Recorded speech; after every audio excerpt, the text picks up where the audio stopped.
We're back with an alarming new study that is shedding new light on the racial disparity between black and white Americans. According to a report published in the Journal of the American Medical Association, higher mortality rate among black Americans led to nearly 2 million excessive deaths, that's what they're called, over the last 2 decades. Those early deaths ultimately led to the loss of more than 80 million years of life. NBC News medical contributor Dr. Uche Blackstock joins us now to help break down this story. She's also an emergency medicine physician and the CEO of Advancing Health Equity.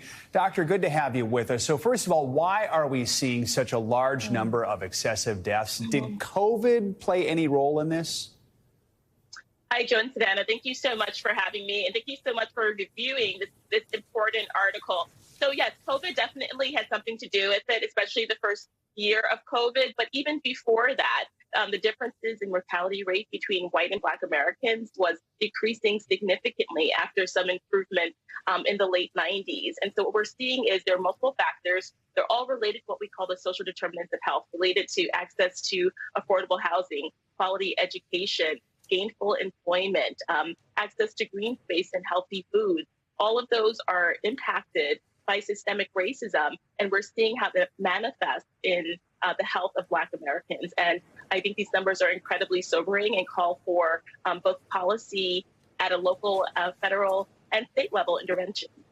Doctor, in addition to COVID being a specific major issue, another one is maternal mortality contributing to this high number of deaths. Let's talk about this before. We've had this conversation on this show before, but put in context for us just how much of a racial disparity there is between black and white expecting mothers. Why do black women suffer more from pregnancy complications? So in the U.S., black pregnant people are 3 to 4 times more likely to suffer from pregnancy-related complications than their white peers. And here in New York City, that rate is 8 to 12 times higher. So we are really dealing with a significant issue. These rates are higher than that of even some low and middle income countries.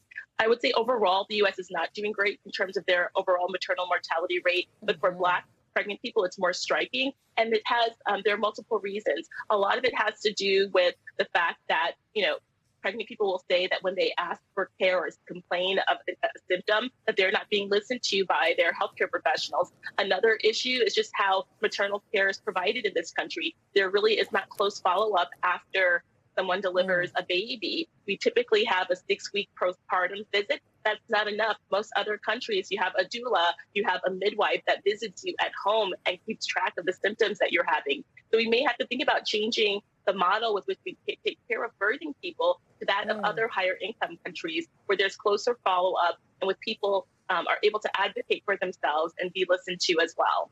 Dr. Blackstock, we only have a little time left here, but we do want to talk about the price that black Americans pay. Given these higher mortality rates, black families are more likely to be grieving the loss of a family member at any given point. So what is the impact on physical and mental health? Yeah.